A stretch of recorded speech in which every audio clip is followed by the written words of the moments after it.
I mean, in her defense. And welcome back to another great episode of the Riley Black Project with Crystal and John. Hey. Hey, how's it going? It's going. So there's you might hear this fan blowing. Yeah, it's a little more obnoxious than our normal our AC kicking on and off. This is going to be a constant. I mean, I hear it, but we're sitting right in front of it. I don't know how much it's going to be. How much it'll translate to them. Right. Yeah. But it's the UV, right? The blue light. It's blue light. You know, our newborn has jaundice. So it's the light that they send us home with. Yep. So he's a little glowworm. Yep. And so we have this machine with what I call an avatar tail. Although the one in the hospital actually glowed blue as well. Yeah, the tail thing glowed. This one's just had a glow a 3-foot conduit tube. But yeah, it kind of sucks for right now. You might hear some grunting and complaining. So if you didn't know, we had the baby. Surprise! So he was born Thursday. Yes. Which was July 8th. Yeah, so we originally, which I think we mentioned, had a induction scheduled for the 16th of July.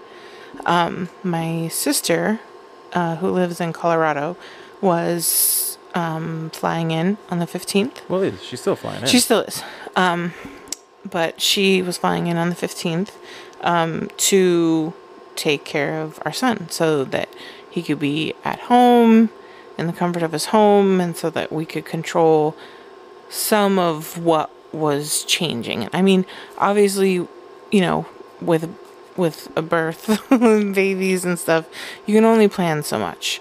But yeah, so we had a decent idea that it would work because, I was induced at 39 and a half weeks, basically, with JR. So, right. And then they confirmed with no signs of labor anytime before that or anything like that. And again, they said as long as everything's good, then, we can wait until then. So, but unfortunately everything was not good anymore. I went to an appointment on Thursday, the Thursday before, and my blood pressure was high. And so they made me go to triage and get it checked out and monitored. And so they kept me for a couple hours. And it did end up going down, and they're like, okay, you're cool, go home.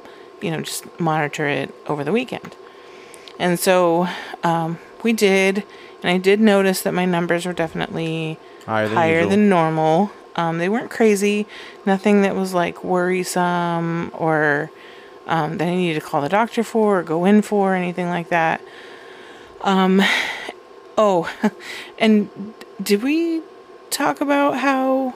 I don't know if we talked about how I went into my appointment and everything had changed, and it literally gave me a panic attack. Have we talked? I don't know. I think so. I think so too, but I'm not sure if it's that one. Yeah, so we're going to have one episode that's kind of out of order. It was supposed to be this episode, but then we had the baby. Right, and we figured we'd update you guys. Yeah, we're already late on posting this week's episode, so we figured, the baby's here. Let's talk about the baby. So in next week's episode, you'll hear about how I went to my 37-week checkup, and literally my entire OB office was 100% changed. Like walking into a new office. Yeah, it was awful. It was awful. And it definitely did not keep my blood pressure low.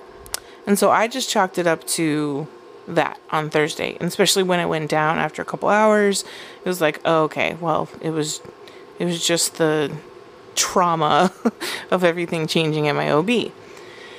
But then over the weekend, everything was still high, and we had an appointment. 4th of July, we celebrated with your cousin. Yep. Our JR was terrified, literally shaking in a corner. Yeah, it was sad to with fireworks. And so we spent most of 4th of July hiding in the house from playing with trains. Yeah, from the fireworks, which he's sensitive to some noise, so I wasn't super surprised that was his reaction. Yeah, he covers his ears when the baby starts crying too much. He does. And so we spent that with your cousin. It was still a good time. Yeah. And then we had an appointment on Tuesday. So we went to the appointment, and we had the ultrasound. He's never cooperative in the ultrasounds. Those always take longer because they have to get so many fetal movements and blah, blah, right. blah. It was the movements. Yeah. And the two that I've been, it was the movements that really yeah. Off. And so, and again, they checked my blood pressure. Well, it's like really high, like 150 over something, I think 100 maybe. I don't know. It was ridiculously high. Yeah. And so then we talked to the doctor that was there, which was a doctor we hadn't seen before and not the doctor that we had, really liked. And she was like, you need to go to the hospital. And we're like, excuse me, what?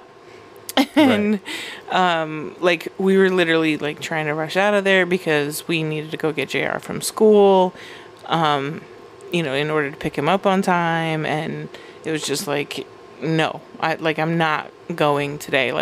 The numbers weren't good, but they weren't right. horrible, I guess. Right. I don't know. I didn't have the bag. Yeah, we didn't have the bag. We were in one car. Right. You would have had to leave me there alone and go get JR and make all these crazy arrangements. And hope you didn't give birth while I was gone. Right. Which not likely, but still. Yeah, but if I would have been gone, it would have been super light. It would have been what would happen. The induction would have went super fast, and I would have came back to a baby right. and missed everything. True. Yeah. So we went to we talked. She could tell that we weren't okay, let's go.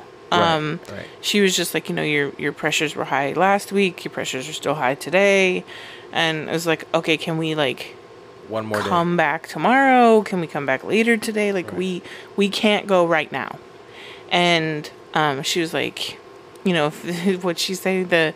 If you were my sister, I would recommend I would tell you to go. And I was like, okay. Well, I'm not your sister. And I don't know your relationship with your sister. Maybe you don't like your sister. And so we convinced her to give us one more day.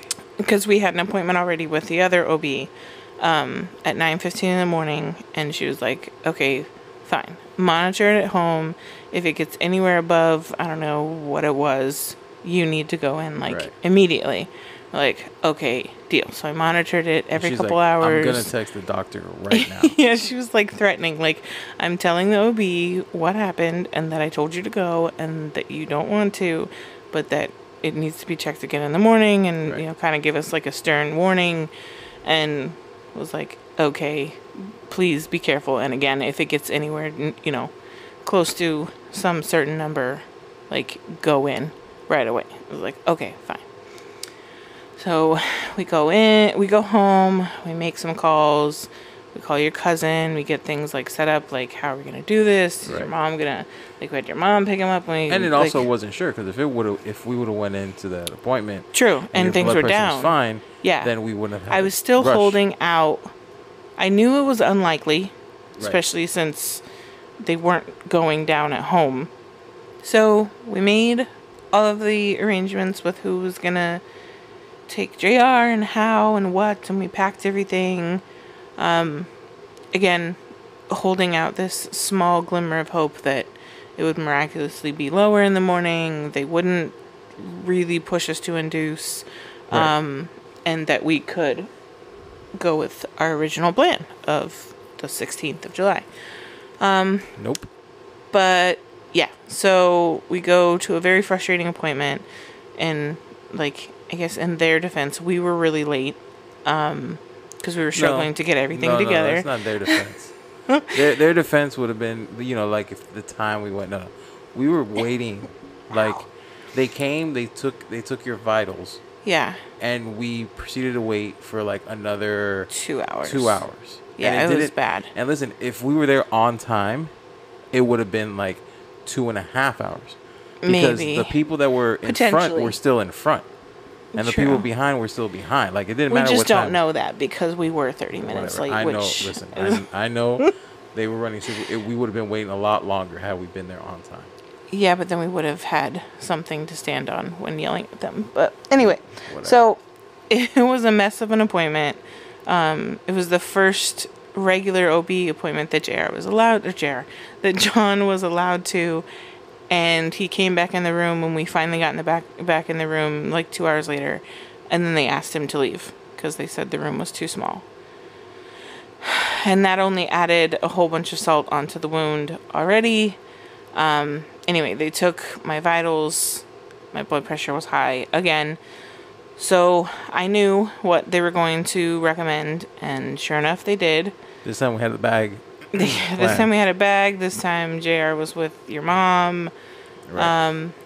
Yeah, and we literally headed over to triage and labor and delivery, and we got checked in decently quickly with how things go with hospitals. And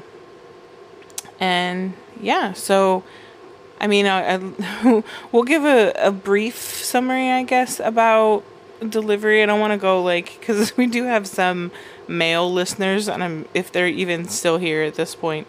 So it took forever. Yeah, and then it went really fast. Hold on, whoa there. Okay, that's the guy perspective. That's all we want. It took really long, and then it went super fast. Okay, so there's the guy portion. For other guys, you can fast forward through the rest of what I'm gonna say. So we were finally. The induction started at 4 p.m.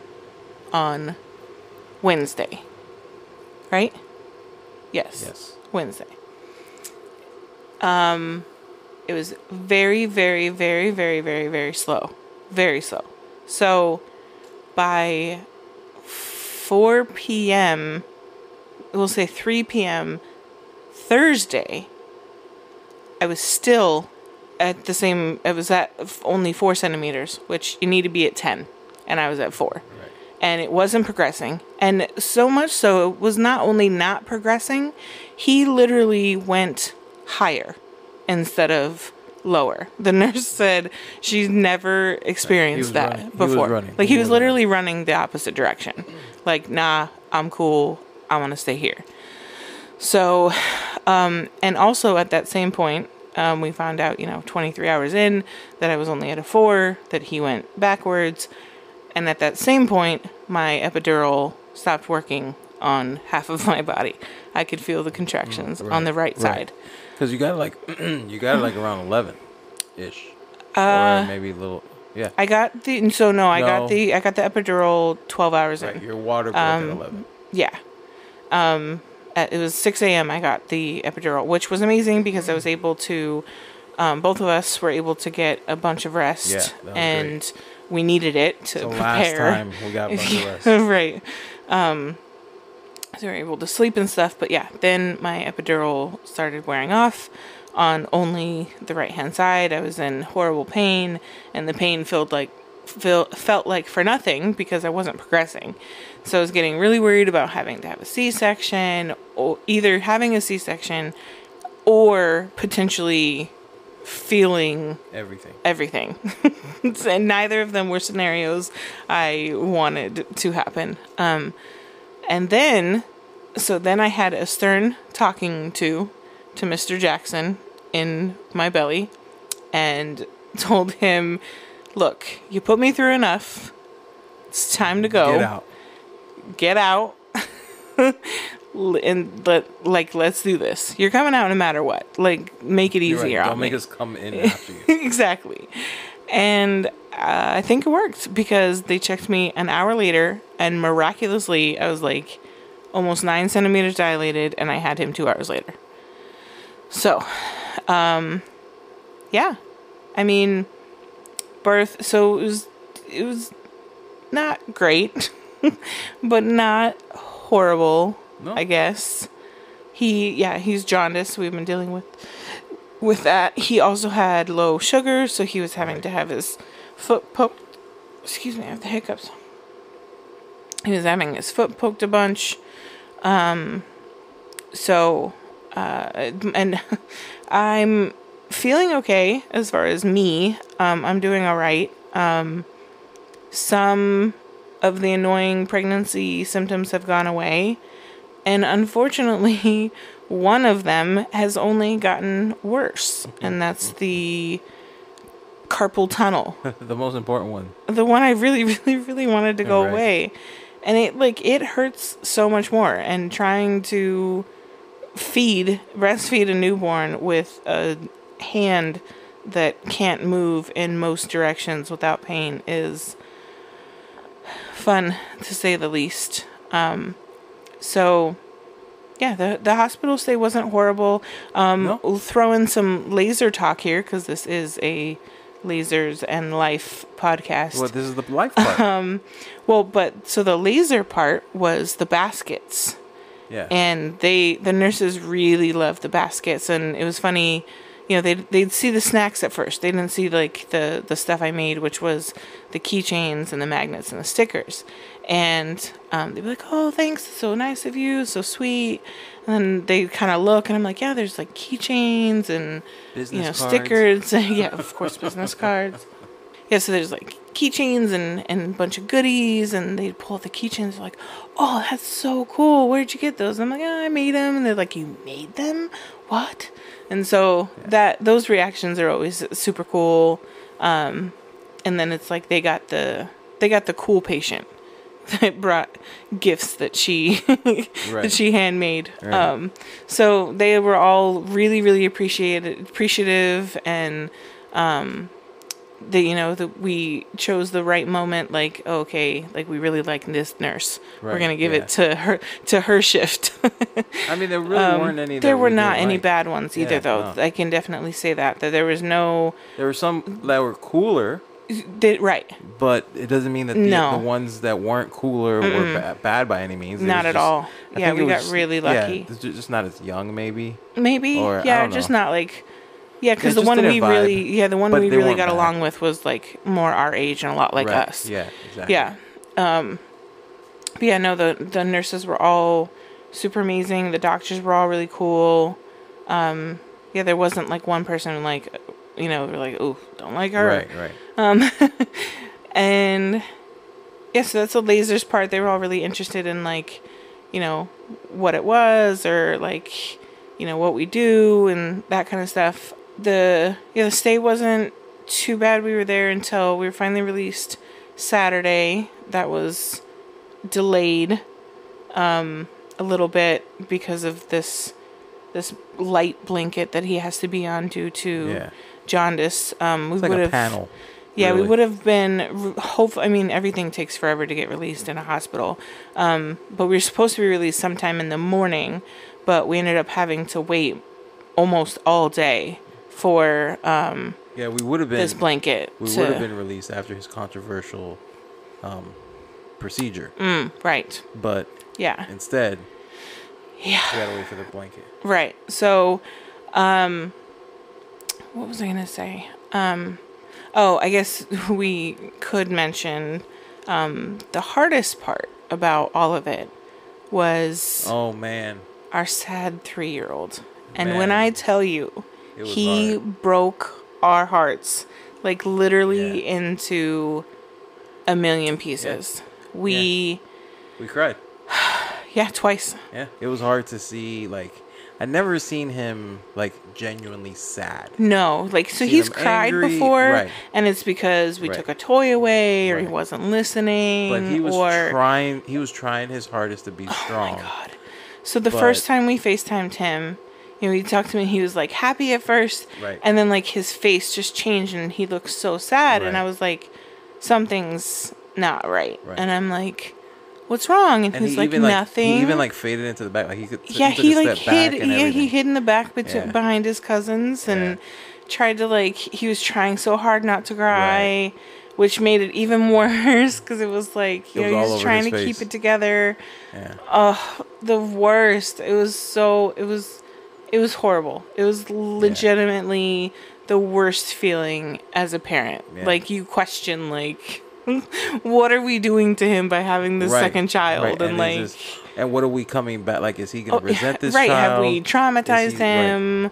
Right. Like, because I mean, so you've been away from him 2 different situations, right? For during like the move. 3 or 4 days, up to 2 weeks at one point. But he was young, right? So both situations, he was like a year. But he was with you, right? Right. And so, yeah, he was like around a year old because they were actually back to back. Once was the move. He was gone from you for a couple days while you drove. Right. And then, like a month later when my grandfather got sick and then it ultimately passed away, a couple weeks later, and I had to go back to Colorado. Well, there was also to see him. I've traveled like 3 times for work. For a couple days. 3 days right. each time, yeah. So there have been those days that we've been away, but he's been with one of us, either me or you. And I've only been away from him for like an overnight. That's it. Yeah. And so it was pretty traumatic to him. And again, because, you know, we couldn't plan ahead. Our plan ahead was for him to be with my sister, to stay home, again, to keep it minimal as far as like, which I mean, the change. It probably wouldn't have been any better, and I mean, it could have been worse because at least at my cousin's, he had the two girls them to play with, and a lot of distractions. Exactly, so it could have been horrible in a different way. Right, and shout out to my cousin because she's awesome. She has like activities for them to do. Well, she's a teacher, then she just like I think turned on teacher mode and like killed it because like we would text her. And she'd tell us, oh, we just finished like this or that, or a picture of them at the pool. Like, yeah, she killed it. Like, she definitely eliminated the fact that I told her we didn't have to worry about if he was okay. Sure, we worried that he was sad, and we didn't like the fact that, you know, he was missing us and that we couldn't do anything about it. Right. But other than that, there was no worry about like his well-being at all. So yeah, and then we called the night before, and I honestly hadn't planned to FaceTime because I knew that was going to be tough. And then she just kind of FaceTimed anyway, and I didn't say not to, which we probably should have. I don't know if it would have been any better, but so then we called, and I figured I was like, okay, we know we're being released tomorrow. Right. We have good news. We will see you tomorrow. We'll see you tomorrow. I hoped that was enough to like make him this is all over. Okay, it's and just like this one night, we're gonna see you tomorrow. No, I know it's been rough, but it's oh my over. God! The second she turned on the FaceTime, just crying, just immediate sadness on his face. Oh, I don't have my blanket. I know, and then just we forgot to pack his blanket and his giraffe that he sleeps with. It still crushes me again to even talk about it. He was over it, and he just wanted to come home. Yeah, he just wanted to be home. Sure, he was having a good time, and he, you know, again, was being treated very well over there. But it's not like being home. No, and he missed us, and I missed him a lot. Yeah, I missed my little man too. Yeah. So then we got, you know, when we got released and. We came home, and he came home. Oh my God, that was the best hug ever. Yeah, he came home. He had fallen asleep. It's like an hour drive, so he had fallen asleep.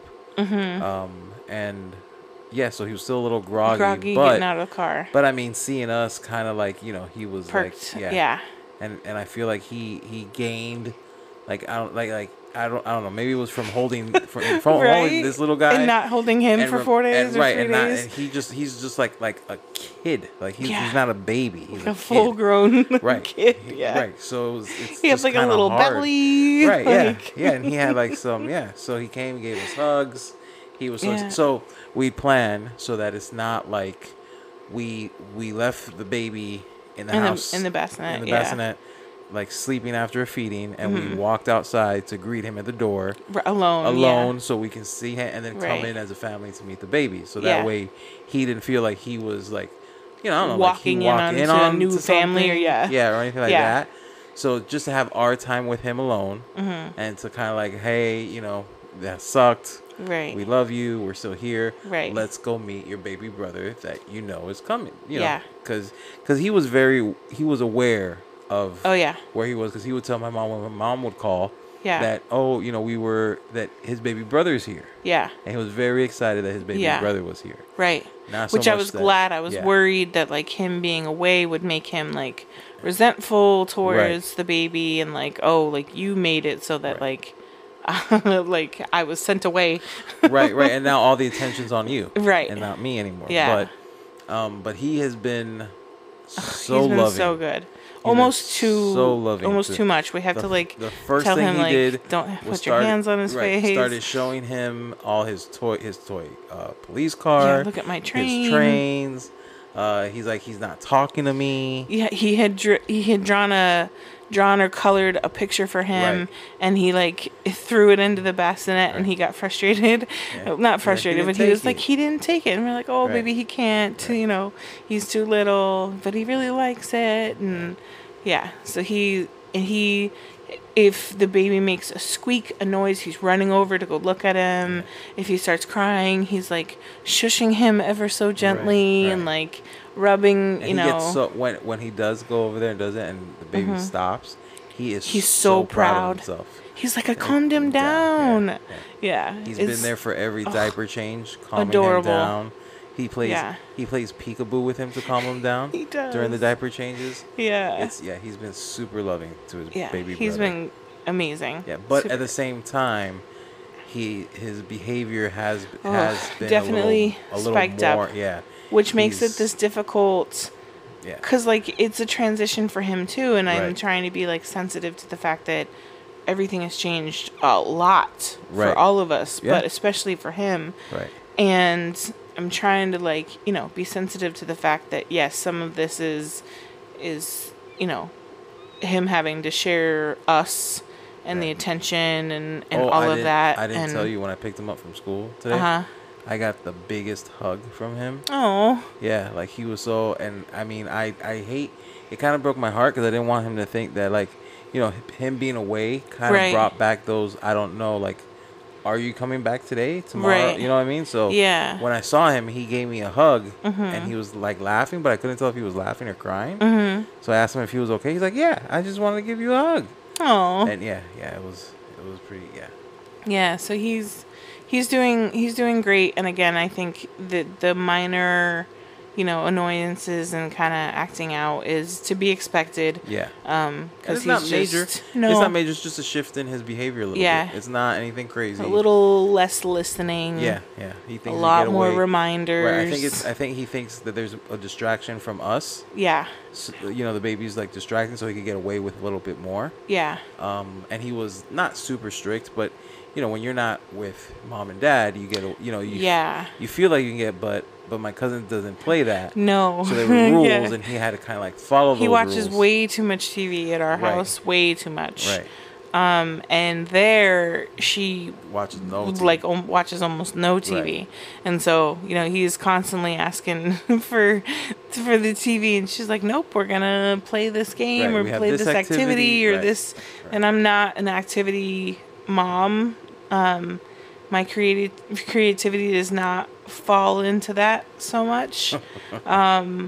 So yeah, because I struggle with making a mess. I struggle with, it, you know, is it too hard for him, too easy? Right. Like you know, another dumb thing that my anxiety makes dramatic. Well, and he's also doesn't behave the same way. True, he does not behave the same way for us that he does. He doesn't follow our direction for others. As much. Right. Like, no, we're gonna do it this way, and then he won't listen. He'll make a mess anyway and do it his own way. Right. But with someone else, he'll actually follow the directions and, you know, do the activity like it should be done.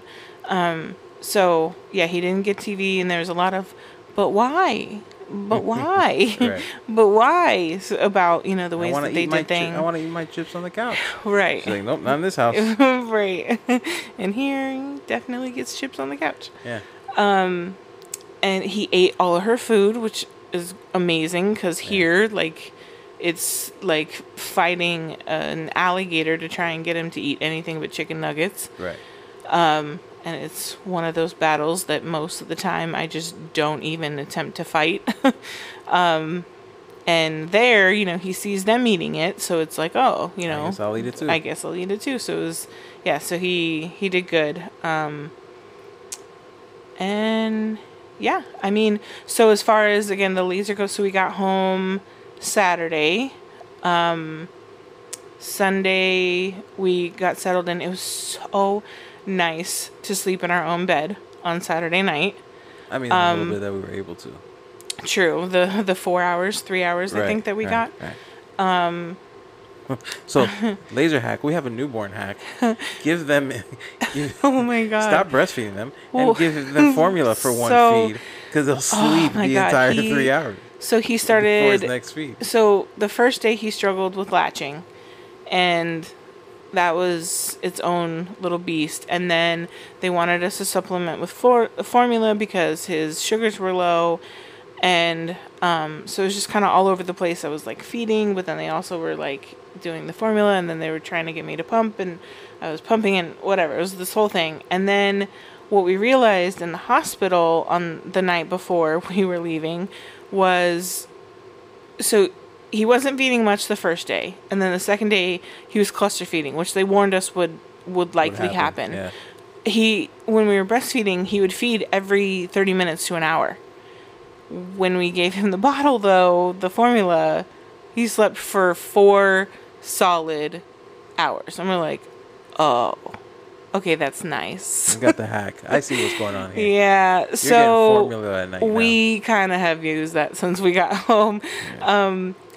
And again, I have no shame for how you feed your baby. You do 100% what is best for you. And JR didn't have an ounce of formula at all. No. He had 1 bottle of donor milk in the hospital, and that was it. The rest was all me. Yeah. And then this one, I mean, we went to formula, and now he's going to be you're going to have a formula bottle at night when we can't take the cluster feedings anymore. And he may just level out to where we won't even need to. But we've definitely used that hack at around 3 or 4 a.m. the last few nights when every 30 minutes to an hour we're... And I mean, I hate to use this, but I'm 39 now. I don't have the stamina. No. I can't stay up like rough. that. I have to tap, and I listen. If all I get is 4, and I mean, it's only been day 3 or 4, but those 4 hours, it's the difference between surviving and not. Those 4 hours in a row of sleep is like, oh, okay. So when I wake up refreshed after those when 4 I wake hours. up, when I woke up this morning, and JR came into the room for what, and then he started. We needed to feed him and all this and that. It was like I even let him play with toys in the morning. Yeah, before school. Yeah, before school, and he had to put them away and everything. And, I mean, there was so much accomplished before. Yeah.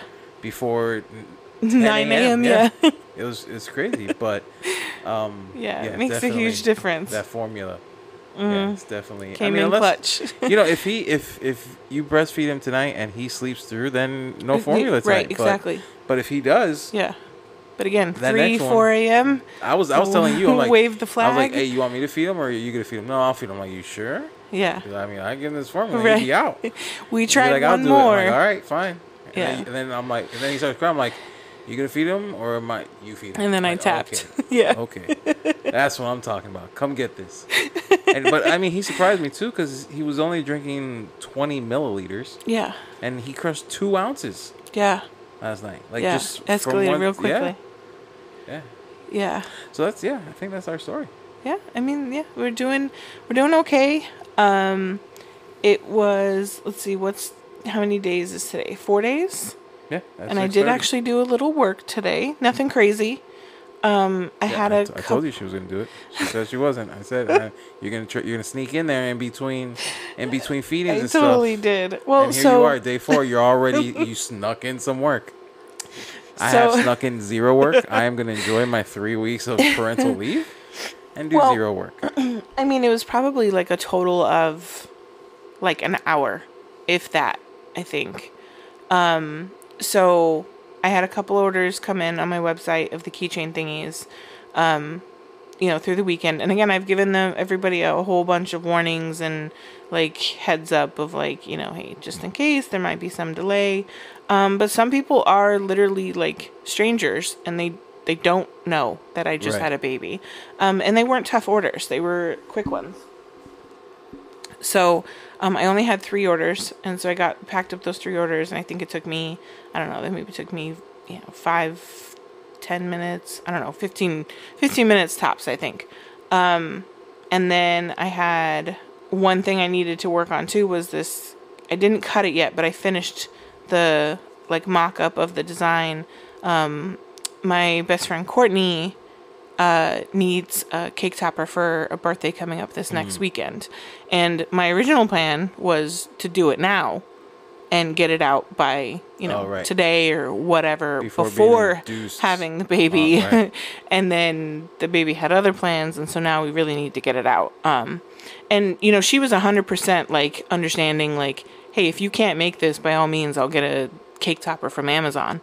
But, just wanted to check with you before I went the Amazon route. And I was like, no, like I want to make, I've already drawn it. It's literally like the design is finished. So I just need to cut everything. So we finished the mock-up to send her the colors and make sure that, these colors of acrylic were good to go. And so tomorrow I'll cut that. And then I have someone who asked for a simple design of a rainbow name sign, kind of like JR's hospital one. It's a girl in our Amanda... in Jaxsons Hospital. Huh? You said JR's hospital. Oh, I keep doing that. I keep calling him JR. Jaxsons Hospital name sign. And so this girl, Amanda, in the group, in many of the groups, she's one of the many laser friends I've made along the way. She's due in a few weeks, and she wanted a name sign and asked for help making the design. And since it's a simple design, I told her yes, that, I'd help her out. So, 4 days in, and you were right, and I did sneak in a little bit of work.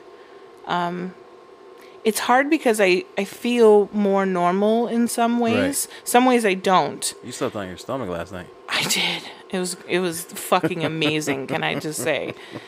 I missed it so much. But yeah, it's hard because I feel somewhat normal, and I feel like I already have a little bit of my mojo back. And having you here kind of gives me that freedom. I feel like, there will be a lot less work done in 3 weeks when you go back to work. Because then, you'll have 2 kids. I won't have, so it's like, I think my brain is kind of like, now's your chance to kind of do what you told yourself you were going to do before you had this baby and you didn't get around to doing because you didn't feel good. Now is your chance to get some of that done. So some of the, I probably have 15 or 20 files that I could literally list with not much effort of putting together either pictures or the listings or whatever. I have probably 15 to 20 files that are damn near ready to go. So, which is literally money that I'm just sitting on because they're not out there for people to purchase. So the longer I just sit on this design, the longer I'm not potentially making money on those designs that are literally finished. So yeah, I'll be working on that here and there. I am definitely just making sure to allow time for recovery and time with JR and making sure to give him attention. He's got a lot of gifts that he doesn't know he has right now. Yes, which we're kind of holding because he's being a little bit of a jerk, which again is to be expected with all this change and stuff. But we just want to make sure that we're not throwing all these gifts at him while he's also not acting out. They're birthday gifts, so we gotta wait for his birthday too. True, not all of them are his birthday though.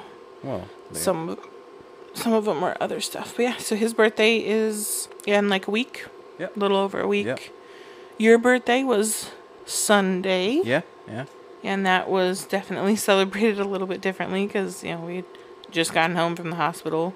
Yeah, my mom came over the night before. Wanted nothing to do with me because she did. She almost literally walked right past you. Yeah. Let me see that baby. In her defense, she missed that. She missed that time. Yeah, she did not get that with JR. She met him at 6 weeks old, because that's when we had traveled out here from Colorado for the Miami Florida family to meet JR. It was pretty funny. JR he calls Grandma Nino because she calls him Nino. And so he started calling her Nino, and it kind of just stuck. And then your grandma, who we call Abuela, that turned to Lala for him. Right. And so it's Nino and Lala. And so they walk over to the bassinet to, look at Jaxson. He's like, hold on. He walks in between them and the bassinet, and he tells them, shh, be quiet, Nino. Be quiet. My baby brother's sleeping. Puts his hand up. And stops, puts his hand out and stops her. And it's like, whoa. No closer. Back up. He's the bouncer. Be quiet. Are you on the list? It was so cute. Yeah. He was just protective brother, which he's all over that, hanging on that bassinet, putting toys in there, and we're like, don't put toys in there. Yeah, but when they come over, he's like, whoa, back up, give him some space, and be quiet. But yeah, so we're doing it. We're doing good, hanging in there. Can't wait to get off this stupid glow light thing, because it's a pain in the butt to move him from one room to another, because you're moving him in this dumb machine. It's only because we want him to get better. True. I guess we could only put on the light at night, but but then he's going to be on it for even longer, right? Yeah. So, and we don't really know enough about jaundice to know that what issues that could potentially cause if he has it for longer. Right. So we really just want him to get off of it and be good. And because the few feedings today we took him off of this machine, because we had to go to the doctor to get his levels checked again. Right. And he wasn't on it, and so I fed him before we left, and he didn't have this machine attached to him. And it was so much easier to feed him and get into a position with this floppy little thing. Right, and put a onesie on him. Yeah, and so cute. Because that's the other thing. He doesn't wear clothes, because this light blanket needs to be on his skin. And so he's literally on this long, skinny light blanket that's just about his width and inside a swaddle. Yeah. So we're ready for him to literally like a glow worm. Yeah. For real. I'll post pictures in the group after we get this episode edited and posted. Hopefully tomorrow if we're lucky. If not, maybe Wednesday. So I already can see how life is going to be a lot different, just as far as the podcast goes, as far as getting work done. If he's sleeping, I can conquer the world. Right. If he's not sleeping, which we put JR down around 9 p.m., 8:39, and then we started setting up, and then we were about ready to start recording, and I looked, and it had been 2.5 hours since Jaxson fed last. And I'm like, if we don't feed him now, he's going to interrupt the podcast in about 20-30 minutes if we're lucky. Right. So it was like, okay, well, let's feed him. So I feed him, passes out, can't get him to feed on the other side, and then a few diaper changes later. Yeah, John went. I was like, well, maybe go change him, wake him up. No. The initial plan was because his swaddle's all scrunched up. Oh, right. But then I noticed the yellow line, and I couldn't get him. Yeah, had turned blue, so he had peed. So I changed. Well, and I couldn't get him to feed anyway, so I was just giving up on feeding on the other side, and we were like, okay, well, let's fix his swaddle, and then we'll just get started. Maybe he'll be awake enough to try to finish feeding. And so you went and changed him, and you were literally standing in front of me, about ready to pass him to me so I could attempt feeding again, and he pooped. And I was like, it's fine, let me feed him real quick, and then you can go change him again, because the last few days, the second I touch him, a minute or two into feeding, he lets one rip. So it's like, as soon as I touch him, there's poop coming. So it's like, don't change him yet, because all you're going to do is end up changing another diaper, because, I'm going to, whatever. I forgot how many diapers they go through in a day. It's ridiculous in the beginning. Wow. It definitely gets better. Yeah, it does. But I forgot like how many diapers you go through in a day with a newborn. Yeah. Yeah, it's a lot. It's crazy. Yeah. So, changed his diaper 2 or 3 times. Had to feed again, and then had to get everything set up, had to get him calm. And so it took us another hour and a half before, we planned to record around 9:30 and we didn't even start until I think it was just after 11. So, little things like that. It's going to be interesting, if we have guests, if it's just us recording, we can pause, handle whatever it is, and come back. Right. If it's a phone interview, it's going to be like, oh, hold on, let me see if we can get him calmed down for a second. Right. Try to get back on. So it'll be interesting for sure. I think I haven't talked to her yet because I've kind of been taking care of a newborn. But Heather will be on soon. Okay. So we'll talk about this one. The next week, your friend Keith and one of my biggest supporters. You know what I was just thinking? He'll be on. What? I was thinking that it'd be funny. Remember how he couldn't win a contest? Yeah. To save his life? Yeah. If we keep having to bump his episode. Oh my God. So we keep teasing it, but we never release it because we have to keep bumping it because something happens. And he'd be like, what happened to my episode? And he'd be like, no, it's coming. He'd probably cry. It's coming. We have it. We have it in the queue, but this happened. With how mad he got when he didn't win those contests, he would legit He just got bumped. He just got bumped because we had the baby and we had to talk about it. So then, next week, something crazy happens in the groups that we have to address the week of. It honestly could possibly happen without. And this is hilarious. This is hilarious stuff. This is good. We finally get him on the podcast, and then we bump his episode every week. We keep teasing him, and we keep bumping him. We can't bump it too far because then we're gonna have to cut out the part where I talk about my panic attack at the doctor. No, because we keep teasing it, so everyone knows it's coming. We don't have to cut anything out. It's just an ongoing, yes. Yeah, it's pretty funny. Yeah, that'd be great. Yeah, so who knows who we'll have on next week? Maybe it's Keith, maybe it's Heather, maybe it's something else. No, sorry, Keith, but it's a funny joke. It is pretty funny. Kind of like Matt Damon and Jimmy Kimmel. Oh, yeah. Never coming on. Right. Oh, well, we didn't have enough time for him. Sorry. But yeah, I think that's pretty much it. We're hanging it. We're all hanging in there. We're doing as good as we possibly can. We're doing pretty well, I must say. Yeah, we're enjoying the time that we have. Yes. And yeah, we're surviving better than I thought we would, quite honestly. It's definitely rough, but we're doing pretty good considering how it is really hard to manage too. Yeah, I mean today he had a doctor's appointment to check his jaundice. We had to go separate. And then I had to leave halfway through the doctor's early. visit I know to pick up our other the nurse came back into the room, and this is when the sucky part is, because then she has to prick his foot, and they not only have to prick his foot. It's not like just a quick glucose test. They have to drop. Yeah, and so they have to keep squeezing his foot to keep getting.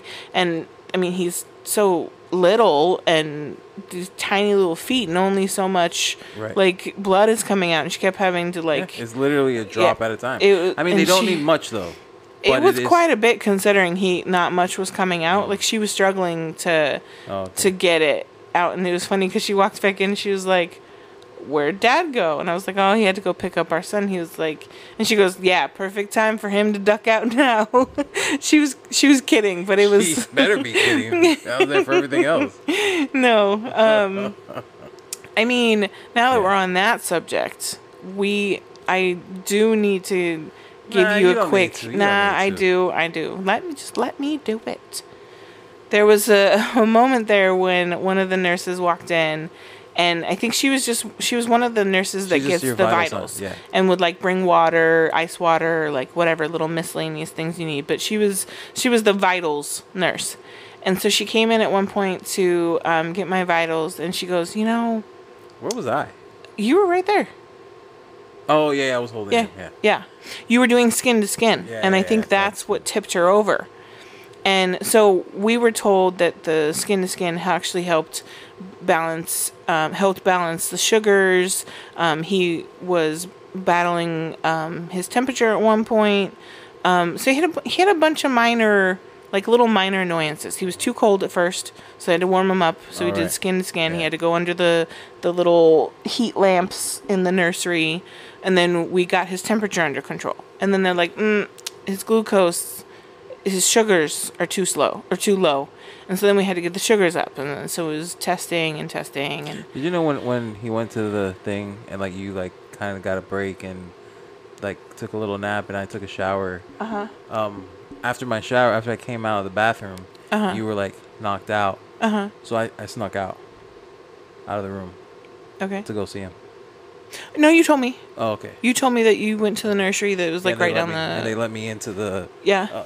Cause I thought I was just gonna like look at him through the window. Yeah. And she like waved me in and she like let me walk up to him. And nice. It was nice and warm under there too. Yeah. I was like, can I get one of those? Right. Yeah. No, you did mention that. Yeah, so he was dealing with the sugars, and then after the sugars, we're dealing with the jaundice. But anyway, she walked in at one point, and John was doing skin to skin with Jaxson, and she goes, do you know how lucky you are, or something like that? And I was like, oh no, I definitely am well aware that you're a very hands-on dad. You do all of it, and. I do a lot. I don't do all of it. You do some too. Oh, true. I know. Okay, so you don't do all of it, but you do more than I think your fair share of like 50% of like dad duties. Like there's nothing you don't do if it needs to be done. Especially if it's something I can't do or I have to do all these other things. Like you step up and jump in where you're needed. And I mean, you were even helping like in my care, and like I needed help like to the bathroom a couple times, and that kind of stuff. Like you weren't just helping him, you were also helping in my recovery some too. Like, because just getting off of that hospital bed was super hard, especially when I was pregnant and in the induction and stuff like that. I have all the IVs and the things hanging off of me and whatever. So she noticed, she's like, I gotta say, I was like, can we just hurry up and get this epidural? Because she's peeing a lot with this IV. And I'm sick of this. I was sick of it too, because they were pumping me through so much of that. I know you were over it too, but I was like, I'm tired of dragging this IV behind her and going to the bathroom. Hey, I'm trying to give you these compliments. Don't bring yourself back down. I know you were frustrated with it too, but I was like, come on, epidural. Right. I didn't want to get it too early. I know. I was scared of getting it too early. She's like, she can't get up off the bed after it, so let's get it in. Right. So I don't have to keep making these bathroom trips. I mean, I'm not going to lie. I was sick of the bathroom trips too, and I was kind of looking forward to that catheter, because it was a pain. It not only was painful to get out of that bed, it was like, okay, unhook the blood pressure cuff, unhook the 2 monitors on my belly, bring the IV thing with me. Like it was super annoying. She got a pee so much. She's not even drinking water. I'm like, oh, that's right. There's a tube of just liquid pumping me through. Has to get out somehow. Of fluids. Yeah, exactly. I was confused at first. Not gonna lie. Anyway, back to the nurse compliment. So she was doing her rounds, and what didn't help was the way that the hospital was set up. It was a super old setup. They actually took 2 rooms back in the day when you could share another hospital room with someone else. You had to. Right. Because I had went to that hospital, a lot of people had, been through. And I remember when it was two people to a room there. And so literally there's the mom side, and then the front part, which would have been another room back in the day, is where like there was a table and like the dad's bed was set up, but it was quite a bit far away. When we had JR, it was like my bed and then your bed was right next to it. I mean, in labor delivery, it was the couch thing right next to the hospital bed, and so it's far away. There's a whole nother TV over there. Like it's literally. It's like a 2-bedroom hospital room. And they have the front set up kind of like a living room. Yeah. Where the fold-out sofa bed thing is. And so if you're, I I don't even know the term for it. If you're not like as hands-on of a father, that setup of the room makes it easy to not be right there helping. Right. Because you had to it was... You have to call me to come over. Right. I literally had to call you on your phone at one point because you couldn't hear me. Right. Well, because true, but like you couldn't hear me because I mean the distance being halfway across the room, you couldn't hear me calling for you either. Right. And so, that didn't help probably in fathers being more hands-on because you really did kind of have to go out of your way a little bit to do so. And so she noticed in her rounds that like a lot of the other dads were just chilling in that other room watching TV as mom is struggling to get up to go to the bathroom, is struggling to feed, taking care of the baby, like doing a lot of it on their own. And then there was you who was sitting on my side with your shirt off, doing skin to skin with the baby. And she was very impressed by you and all you were doing. So if I didn't already say it enough, thank you for being my awesome husband. You're welcome. You look so uncomfortable right now. I don't, because it's not. I'm not doing I just scared the baby. Like, he's my son as well. So I'm not doing it. It makes me uncomfortable because I'm not doing anything that extra. You feel is I'm doing what needs to be done for him. I'm not doing it to get brownie points or whatever, so that you let me buy something later on. Right. I do it because he's crying, he needs it. Right. You're whatever. You're in the bathroom, you're doing whatever, or you actually sleeping. You're pumping, right. Whatever. You've been up. So it's my turn. Mm-hmm. So I just do it for him because I'm just gonna sit back and let my son cry, right? And he needs something. No, I mean, I don't know. I don't know that life, and I'm kind of glad I don't. But and I don't, and I think it's stuff. And talking with, my cousin's husband, we've talked about this. When we're like by ourselves, right? That the kids they don't understand how lucky they are because everything we do, right, is what we wish we had when they were their age, right. So we do that for them. They don't know, to them that this is just life. It's normal, And we're providing everything that we wish we had. Right. So I think the fact that we were, and he's also a very hands-on father as well. Very much, yeah. I think the fact that we didn't have that. Yeah. We didn't have our father figures in our lives. Right. We're like overcompensating or whatever. Yeah, I can totally see that. But I don't see, if my son, and I've said this since JR was born. Yeah.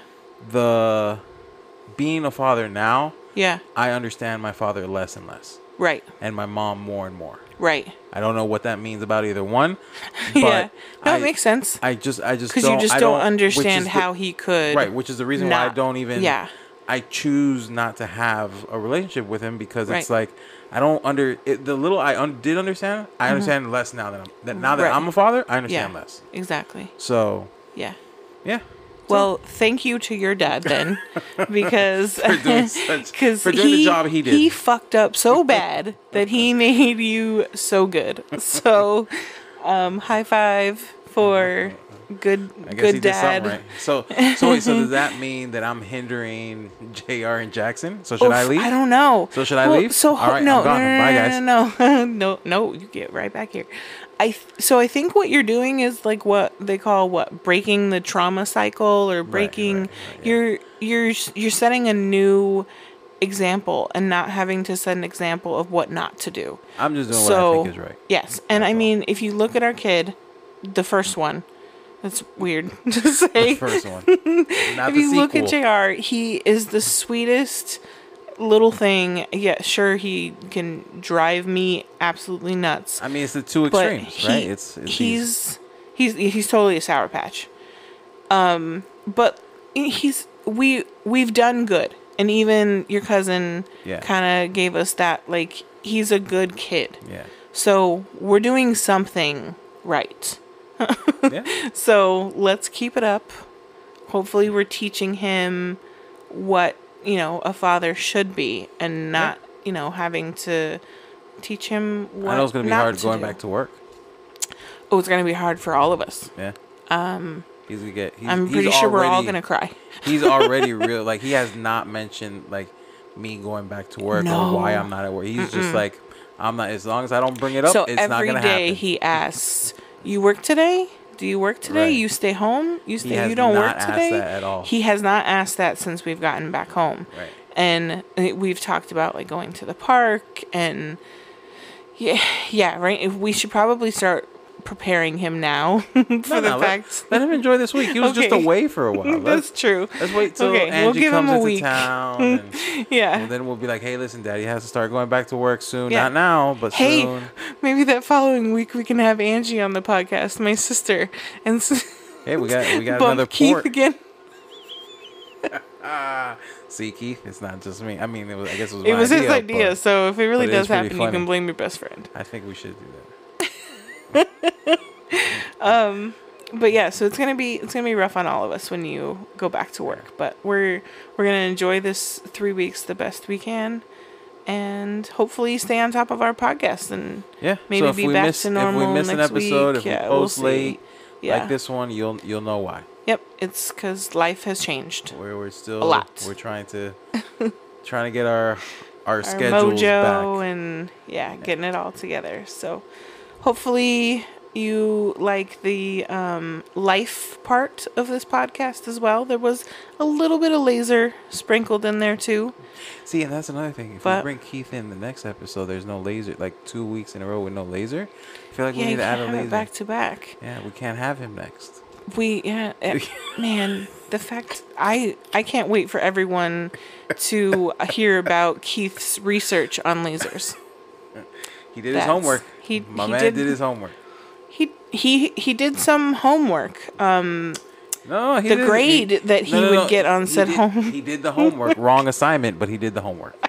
It was the wrong assignment, but he did. Oh, guys, the assignment he did so do. Good. It was so good. That's another thing. We got to keep hyping up that episode that we're never gonna release. That's what makes it fun. That's what makes everyone like, where's that Keith episode? I don't see it in your queue. Oh, we haven't released it yet. We're such jerks. You know what's funny is I wonder how long he probably doesn't listen to mine.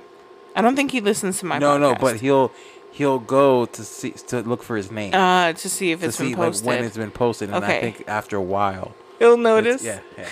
He'll notice. I mean, he might even when I post this one, he'll be like, "Hey, what happened to my episode?"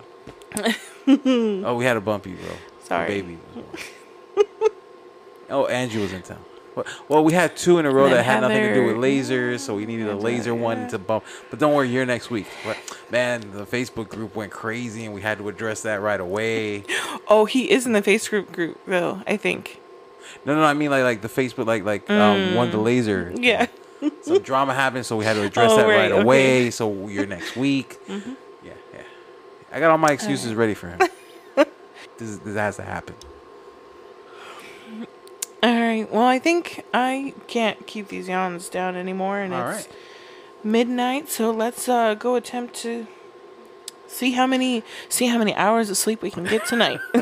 That's the game. It's the new game every night. Well, thanks again for joining us. Sorry we're late on this podcast. Yes, but a little bit of life happened, and this podcast called let's see, it's about lasers, life, and all the ish in between. Right. So we just gave you some life and ish in between. Yeah, no lasers, but I mean we've done solid with lasers all the way through. So now it's the life and ish in between. Yeah. So you know where to find us on Facebook, the Facebook group, the Riley Black Project.